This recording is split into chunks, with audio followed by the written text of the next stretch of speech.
cercherò di sintetizzarla. In data 1/8/2011 è stato detto apposito bando per il reclutamento di 47 rilevatori per il 15° censimento generale. L'articolo 4 del bando precisava che sarebbe stata attivata una graduatoria in base al punteggio determinato da titoli di studi superiori universitari e eventuali precedenti incarichi dell'elevazionista, mentre 5 punti venivano riservati dalla commissione giudicatrice attraverso un colloquio individuale che doveva accertare le attitudini e l'interesse dimostrato dal candidato. Nel bando, tra l'altro, c'era che le domande dovevano pervenire entro il 30 agosto 2011 direttamente all'ufficio comunale di censimento dietro il rilascio di una ricevuta o con lettera raccomandata con ricevuta di ritorno da farsi pervenire entro le 12 di tale data.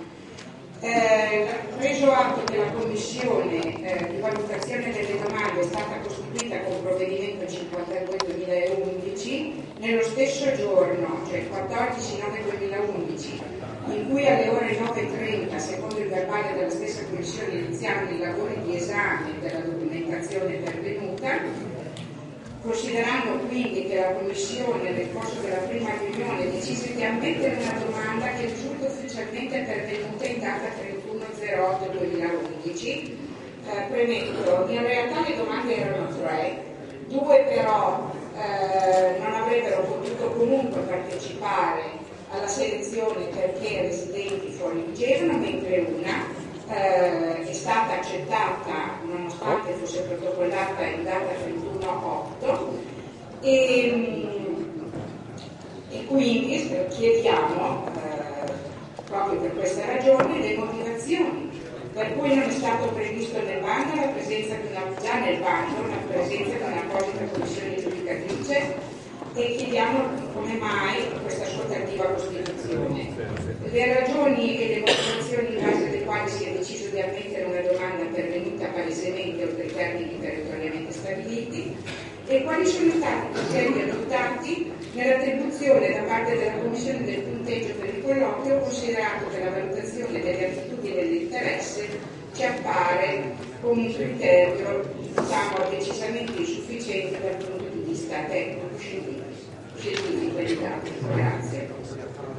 Bene, allora l'assessore Certa per la risposta. Prego. Sì, buonasera a tutti. Io, scusate, leggerò una risposta che mi è stata fornita dalla dirigente, insomma, dalla dirigente dei servizi demografici, perché tratta sostanzialmente di una questione veramente tecnica. L'unico preambolo politico che posso fare, che è la competenza poi della Giunta, è stata quella che nel momento in cui l'Istat ha iniziato le procedure per il censimento e c'era la necessità di recuperare circa 50 rilevatori, c'erano due scelte: o far fare questa attività, quella che poi molti di voi hanno visto alla Sala Leoni, ma poi anche un'attività di back office, insomma, al personale interno dell'amministrazione. La Giunta invece ha scelto di appunto cercare i rilevatori tra la cittadinanza e la popolazione, tra l'altro per anche delle indicazioni di età, di tipologia, insomma, di era in difficoltà. Questa è l'unica scelta politica di competenza strettamente della Giunta. Invece che scegliere di farlo interno, si è fatto esterno per dare la possibilità agli studenti, a chi era senza lavoro, di guadagnare qualcosina, insomma, invece di scegliere di farlo internamente. Questo è il grande politico. La risposta tecnica ve la leggo perché appunto così vi è stata fornita e spero che fornisca le delucidazioni richieste.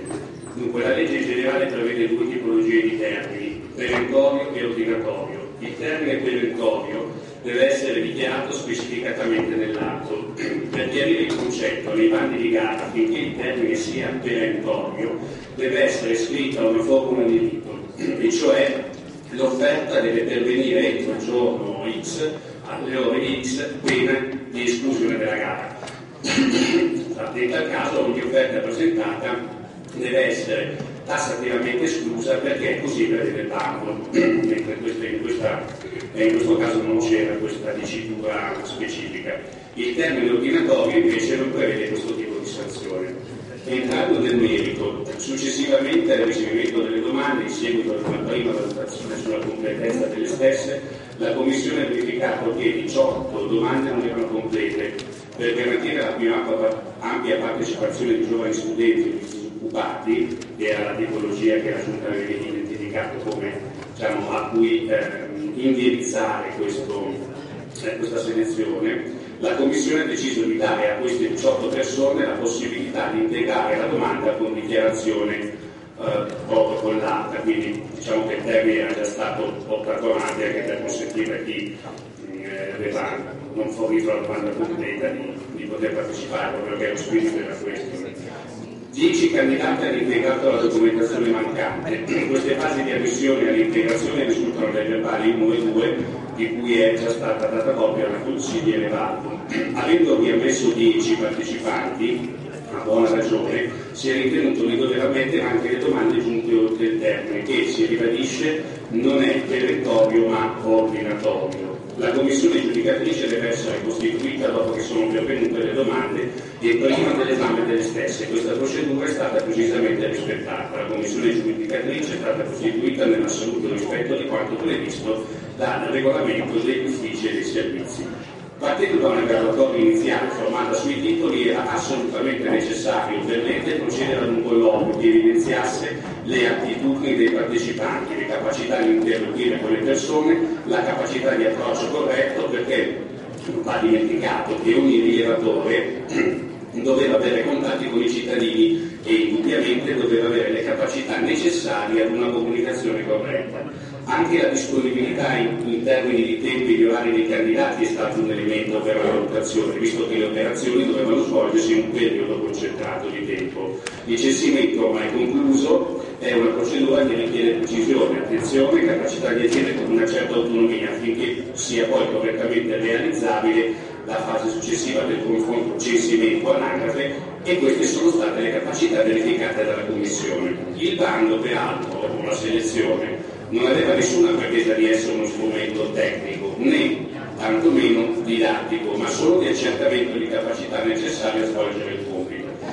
Il nome di Luis Di Nato non qualifica l'atto stesso, ma è il suo contenuto a darne una precisa connotazione. Nel caso della selezione dei rilevatori non si può certo parlare di bando, come se si trattasse di un concorso pubblico. In un concorso infatti non sarebbe stata legittima solo l'ammissione di studenti disoccupati e residenti a Vigevano, come ha deliberato la Giunta. Alcuni comuni, ad esempio, hanno scelto di incaricare solo il personale interno del comune. L'Istat, che ha finanziato il censimento ed è il titolare dell'azione di rilevazione, non ha imposto alcuna regola, tanto che i comuni hanno scelto le modalità che hanno ritenuto più opportune. Grazie. Signore Valdo per la controreplica. Sì. No, assessore Sì,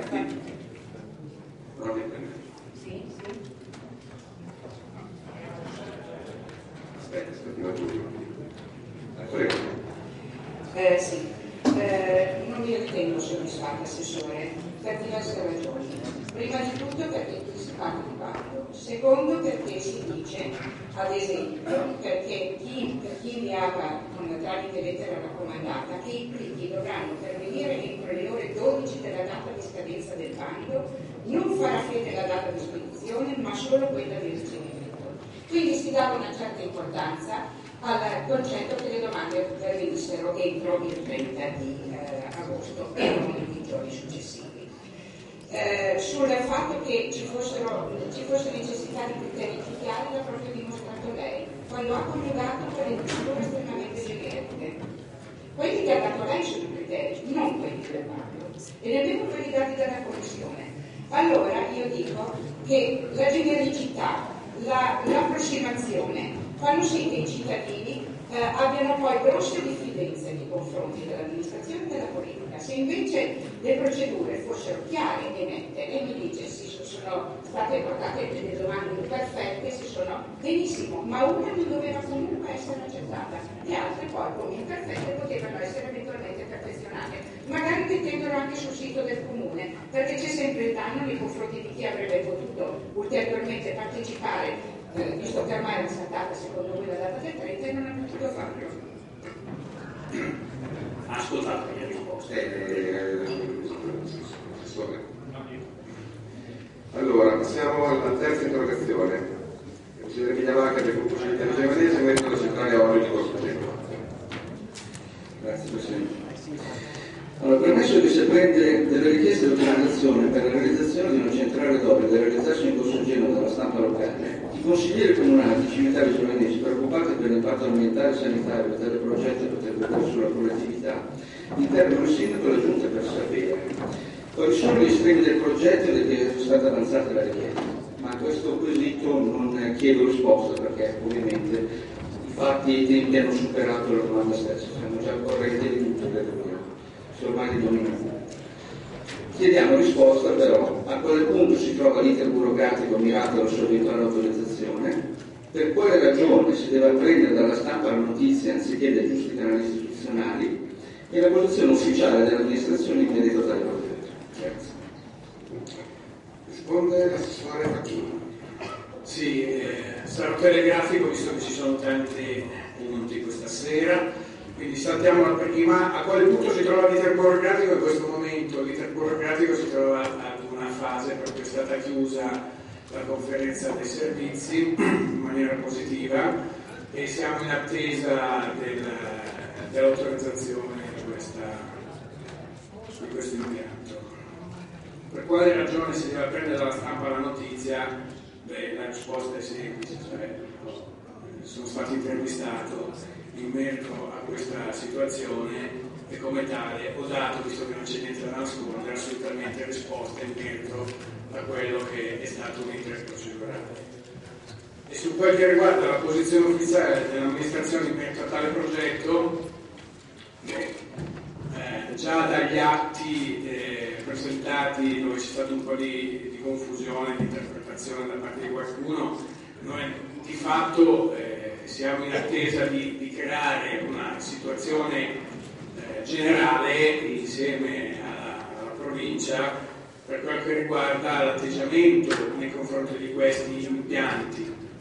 È ovvio che essendo una azione auspicabile da parte dell'Unione Europea ad adottare le fonti rinnovabili come attività per produrre energia, ha tutta una sequenza e tutta una legislazione, tutta una giurisprudenza in merito, per cui dobbiamo muoverci con molta cautela. Non so se c'è, comunque la posizione dell'amministrazione in questo caso è di cautela, cioè abbiamo sentito anche gli organi che vogliono dotarsi di linee guida dalla regione, quindi la provincia, in modo tale da riuscire politicamente ad affrontare un processo di conduzione di una politica ambientale un po' differente, cosa che ci viene imposta un po' dalla legislazione vigente.